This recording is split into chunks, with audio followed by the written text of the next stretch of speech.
waxaan fursad u helay oo khadka telefoonka ku jira cabdikariin sheekh muuse qalbi dhagax oo ku sugan magaalada addis ababa ee dalka Ethiopia kadib markii laga soo daayay xabsi uu ku jiray in ku dhow muddo sanad ah. waxaan ka wareysan doonaa sidii looga soo qabtay dalka Soomaaliya, xarigiisii iyo sii deyntiisiiba. cabdikariin, soo dhawow, aad baan kaaga mahadcelinayaa fursadan qaaliga ah ee aad isiisay iyo waraysigan aad iga ogolaatay. wandhaway aad iyo aad baan salaamaya walaalayaal. su-aashayda ugu horeysa cabdikariin, muddo ku dhow sanad ayaad xabsi ku jirtay, ugu dambeyntiina waa lagu soo daayay. farxad noocee ah ayaad dareemaysaa kadib markii aad xorriyadaada dib u heshay cabdikariin muuse? walaal waad mahadsan tahay. farxadda dadkaydu ay heleen iyo farxaddaan helay ay isu dheelitiran yihiin. sidaad u farxdeen baan ugu farxay inaan mar kale dib ugu soo laabto hawada. anuu muddo 10 bilood xabsi ku jiray aan helo xorriyadaydi aad baan ugu faraxsanahay. waktigan aan joogo wakti ku habboonna way ahayd runtii. marka dadkayga iyo aniga iyo guud ahaan waxay dhammaanteen inoo wada tahay farxad. cabdikariin, sida aan la soconno dalka Ethiopia waxaa ka dhacaya isbedelo waaweyn oo uu hormood u yahay amaba uu horkacay ra-iisul wasaaraha dalka Ethiopia Abiy Ahmed. haddaba adiga sii deyntaada kaalin intee la-eg buu ku leeyahay ra-iisul wasaaraha dalka Ethiopia? mase jiraan dowlado kale ama shakhsiyaad iyaguna gacan ka geystay in aad xorriyadaada dib u hesho? horta sii deyntayda alawal ilaahay waa ku mahadle. ilaahay baa suuro geliyey oo qadar ilaahay baa marka horena aan ku galay xabsiga iyo gacmihiisu kaydiiyey. markii dambena ilaahay subxaana watacaala ayaa iga soo daayey. intaa kadib qofka soo deyntayda lahaa in la ifasaxo xorriyadaydii laysiiyo ra-iisul wasaaraha, isagaana cid kula talisay iyo cid kaleeto oo la kaashaday iyo cid ka codsatayna midna ma jirin. isaga ayaa iska lahaa. qabashadaydiina alla qadartibay ahayd. soo deyntaydana sidoo kale ilaahay unbaa awoodan iskale oo isoo daayey. dhinaca kale ra-iisul wasaaraha waa qofka keliya ee hawsheeda sidan u qorsheeyey ee go-aamiyey iyo ogolaaday xorriyadaydii dib igu soo celiyay.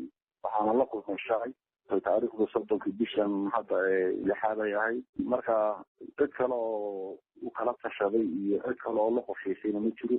muddana isbedelkan wuu waday. waxaana lahaa baan filayaa qofkii ugu dambeeyey dhinaca ururka ONLF xabsiga kusii jiray yaan ahaa. marka hawshaas sidaas ay ra-iisul wasaaraha qorshaysay qorshayaashiisii bayna kamid ahay. waxaana nahay qofka uu la kulmay si toos ee Soomaaliya uu kala hadlay arrimaha masiirka ummadda iyo gobolkaba. cabdikariin, waxaa jira markii lagu xiray ummadda Soomaalidu meel kasta oo ay joogaan aad iyo aad bay arrintaas uga dareen celiyeen. waxaana jiray fikiro kala duwan oo mararka qaarkood jihawareer ka dhex abuuray Soomaalida. cabdikariin, yaa ka mas-uula xarigaagii oo loo haystaa ama loo qabsanayaa? sideese ayuu u dhacay xarigaagu?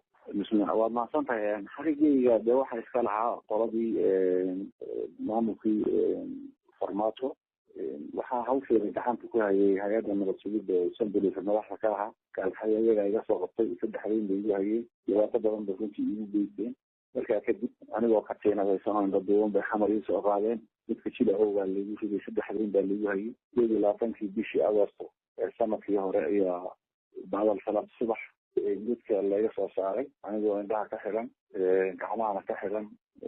sidaasna laigu wareejiyey ciidamada Itoobiya. muddadii aan xidhnaa oo 6 bil gudaheeda ahayd Soomaaliya oo 3 xamar ku xidhnaa 3 aan gaalkacyo ku xidhnaa. waxay la tahay mas-uuliyaadku way ogaan kareen sida madaxweynaha, ra-iisul wasaaraha iyo taliyaha nabad sugidda iyo cid kale oo ka agraweyda.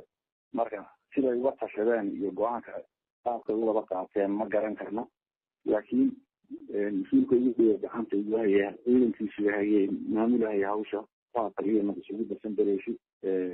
madaxda kalena hadee waxaan filayaa qiyaasi karaa inay taladu ka dhaxayso. laakiin mid walba miisaanka doorku ku leeyahay bal waan ogaan doonaa insha allah. muddadii aad xabsiga ku jirtay kasoo bilow gaalkacyo ilaa iyo Ethiopia wax jir dila oo weyn oo lagu geystay ma jiraan cabdikariin? wax iga muuqdo oo weyn oo saameyn ugu yeeshay ma jiro.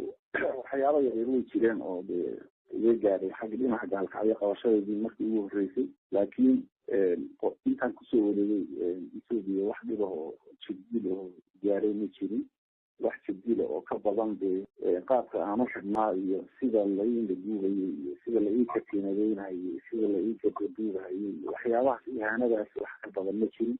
marka taasna waxa la qadaray un bay ahayd. haddana waxaas oo dhan waan ka fiicanahay, maskax ahaan iyo mooraal ahaan iyo caafimaad ahaan jir ahaan all waan fiicanahay. xaaladaydu aad bay wanaagsan tahay. waxaas oo dhan ilaahay waa caafi. aada iyo aad cabdikariin, haddii hadda lagu soo daayey oo banaanka aad joogto magaalada addis ababana aad ku sugan tahay, qorshahaaga mustaqbalku muxuu yahay oo ku xiga? waxyaalaha aad isleedahay waad ku dhaqaaqi doontaa maalmaha soo socda iyo waktiga xiga? maalmahan hadda waxaan ku diyaarin doonaa insha allah tacaala safar aan sii mari doono nairobi. markaa kadib waxaan soo booqan doonaa shacbiga soomaaliyeed iyo golayaashiisa oo runtii qabashadeedii xalaaladooda meel aada u badan ay gaadhay, garab istaagay hiil iyo hooba.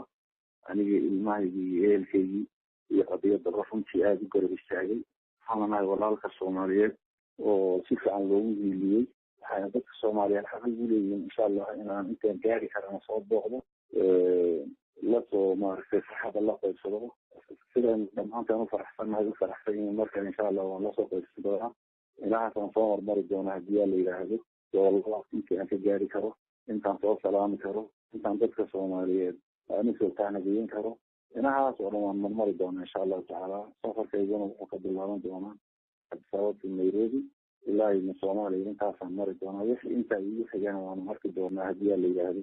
wuxuu noqon doonaa socod booqasho iyo walaalaha soomaaliyeed inaan runtii qola walba aan halkooda ugu tagi doono wixii suurtagal ii noqdo ilaahay waafaji. cabdikariin, waxaa nagu maqaalo ah in ay jiraan shirar ay leeyihiin mas-uuliyiinta ururka ONLF. dhinaca kalena wararku waxa ay sheegayaan in ay dhacayaan amaba ay socdaan shirar u dhexeeya dowladda Ethiopia iyo ururka ONLF. haddaba fikirkaaga ku aadan arrimahaas muxuu yahay? anigu mar walba waan soo dhaweynayaa in la wada hadlo oo xaaladan in badan baa dagaalkani soo jiray. dagaalkan qadiyadaan waa dagaal wakti dheer soo qaatay oo isdhaxal reebay. mar walbana u baahan in go-aan iyo xal siyaasi laga gaaro. marka waan soo dhaweynayaa wax kastoo wada hadalaho xal loogu raadinayo qadiyadaas. muddada badan dagaalkeedu taagnaa, dadkeediina iska rafaaday. aad baan usoo dhaweynayaa runtii. waxaana ilaahay u baryayaa inuu najaxo wadahadal kasta oo waafaqsan nidaamka iyo xaqa oo laga galo qadiyadaas. cabdikariin muuse qalbi dhagax, aad baad u mahadsan tahay. su-aashayda ugu dambaysa, guud ahaan ummadda soomaalida ee ka dareen celisay xarigaagii aadkana ugu faraxday soo dayntaadii, cabdikariin maxaad leedahay ama aad kula dardaarmaysaa ama aad ka codsanaysaa? waad mahadsan tahay. su-aal fiican weeye. dadka soomaaliyeed runtii iyadoona ukala hadhin ama shanta soomaaliyeed shacbigooda ayadoona ukala hadhin waxay ka diidiyeen kelimadii halkii iyaga dhacday nimanka odayaasha ay sameeyeen. runtii aada iyo aad baan ula socday xaalada. inkastoona xiliyadii hore war badan ka haynin, haddana waan ogaaday gaarka dadku gaaday. dadka soomaaliyeed waa walaaladay. aad iyo aad baanan ugu faraxsanahay sida ay igu hiiliyeen iyo sida ay ii garab istaageen. waxaanan u celinayaa maxadaan wax soo koobi kara jirin. ilaahay baa miisaankeeda qiyaasi kara.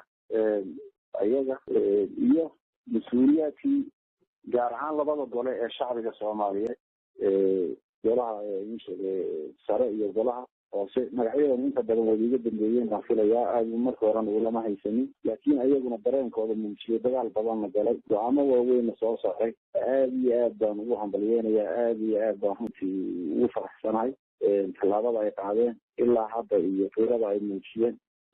aniguna waxaan u ballan qaadayaa inaan ahaan doono walaalkood garab taagan oo ula dhaqmi doono si sinaan iyo cadaalad ah oo ka fayow qabiil gobolaysi iyo qof shaqaraysi. way ii sinaan doonaan shacbiga soomaaliyeed iyo qof kastoo wanaagooda ka shaqaynaya. salaantaydu ma aha mid dhammaan doonto, laakiin waxay noqon doontaa mid weligeed taagan iyo inaan garab ishaa. qof kastoo soomaaliya dhiban baan garab taagnahay, kii xiran baan garab taagnahay, kii baahan baan garab taagnahay, kii ciil qabaan walaalkii hiil iyo hoo la garab taagnahay. marka dareenkaygu waa mid aan qiyaasi kala jirin.